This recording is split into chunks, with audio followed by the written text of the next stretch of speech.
नमस्कार दोस्तों, मेरा नाम राजीव है और आप देख रहे हो फिल्मी ओपिनियन। तो अब हम आपके लिए रिव्यू करेंगे डिज्नी प्लस हॉटस्टार में रिलीज हुई एक नई Hindi web series the freelancer का। तो कैसा रहा ये पर्टिकुलर वेब सीरीज, डिटेल्स में बात करेंगे इस वीडियो के अंदर में। रिक्वेस्ट एक ही है, वीडियो शुरू से लेकर आखिर तक देखिएगा। कुछ भी अगर आपको पसंद आता है तो वीडियो को लाइक, शेयर और चैनल को जरूर सब्सक्राइब कीजिएगा।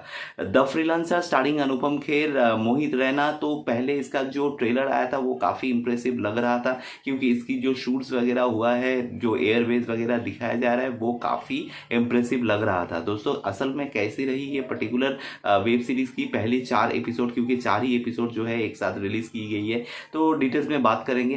तो देखिए, पहला चीज जो है, कहानी शुरू होती है एक इंटेलिजेंस ब्यूरो की, एक मतलब आप बोल सकते हैं गुमशुदा एक एजेंट से, जो एक्चुअली में पुलिस से सस्पेंड होके इंटेलिजेंस एजेंसी में काम करता है, लेकिन उसका कोई ट्रेस वगैरह कुछ भी किसी के पास नहीं है।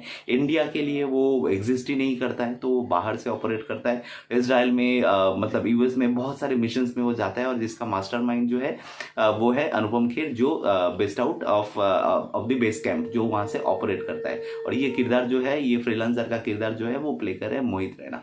अब दोस्तों बात आ पड़ती है ऐसा एक सिचुएशन में जहां पे उनकी दोस्त की जो बेटी है, जो दोस्त का किरदार यहाँ पे सुशांत सिंह जो है वो प्ले कर रहे हैं, तो उनकी बेटी के साथ कुछ हादसा हो जाता है और इनको उसमें मतलब ये बंदा जो है उसमें उलझ जाता है। उसके आगे क्या होता है वही 4 एपिसोड में दिखाया गया है, लेकिन कहना चाहूंगा कि 4 एपिसोड में कहानी जो है वो खत्म नहीं हुई है, बाकी की एपिसोड्स भी आना बाकी है।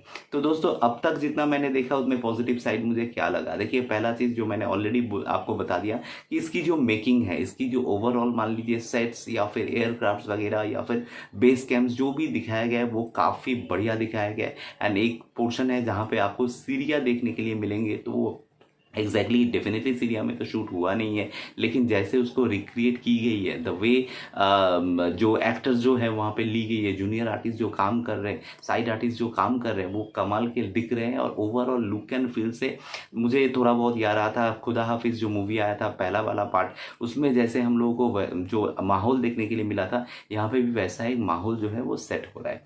कहानी के अंदर में अगर मैं स्क्रीन प्ले की बात करूँ तो देखिए, कहानी जब शुरू होती है तो कहानी बहुत फास्ट पेस में चालू होती है, और आपको लगता है कि कहानी बहुत तेज भागेगी और आपको 4 एपिसोड में ही शायद पूरा कहानी देखने के लिए मिल जाएगा।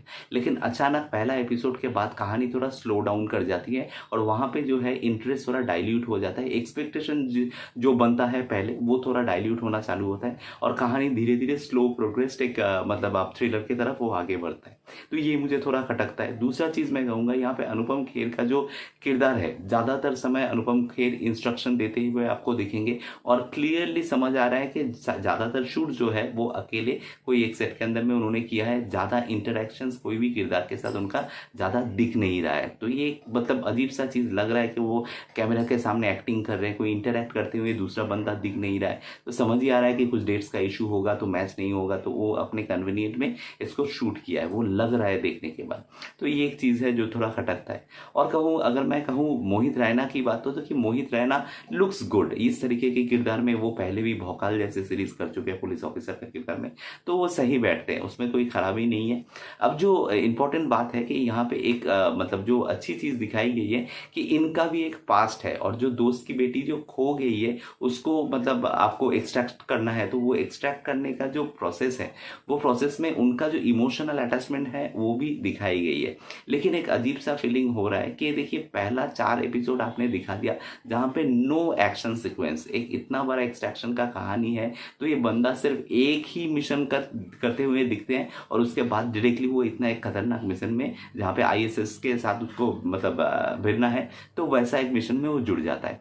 तो ये बीच का जो टाइम है वहाँ पे उसका और क्या क्या कारनामा है, क्या नहीं है, वो कुछ नहीं दिखाया जाता है। तो एक एंटिसिपेशन क्रिएट होता है, क्या ये बंदा कितना दूर तक खड़ा उतरेगा इस पर्टिकुलर मतलब मिशन में, तो उसका जो आवाज है, वो आगाज जो है वो नहीं हो पाता है ठीक से, और आपको दिखा दिया जाता है कि अगला 4 एपिसोड में आप क्या दिखेंगे, और उसमें भरपूर एक्शन आपको दिखाया जाता है। तो मेरे हिसाब से एक साथ सब एपिसोड रिलीज कर देना चाहिए था, क्योंकि बहुत बड़ा लेंथ है नहीं, 50 मिनट का, 45 मिनट का, 35 मिनट का एक एक एपिसोड है, तो उस हिसाब से 8 एपिसोड अगर होता भी तो उसको एक साथ रिलीज कर दिया देना चाहिए था, तो जाके एक ओवरऑल कंसेप्ट आपको मैं बता सकता था, या फिर आपको एक ओवरऑल पिक्चर मिलता कि भैया वेब सीरीज ऐसा है। तो ये थोड़ा एक मतलब आप आधा अधूरा सा एक मैं आपको कहूँगा कि एक फीलिंग के साथ अब आपका कहानी जो बंद होगा, और ऐसा भी नहीं कि जहाँ पे आपका देखना खत्म होता है वहाँ पे आपका एक्सपेक्टेशन इतना बढ़ जाता है कि भाई कब आएगा बाकी का एपिसोड, ऐसा भी फील क्रिएट नहीं होता है। तो मेरे लिए ये स्ट्रैटेजी थोड़ा डिज्नी प्लस हॉटस्टार का मुझे ठीक नहीं लगा।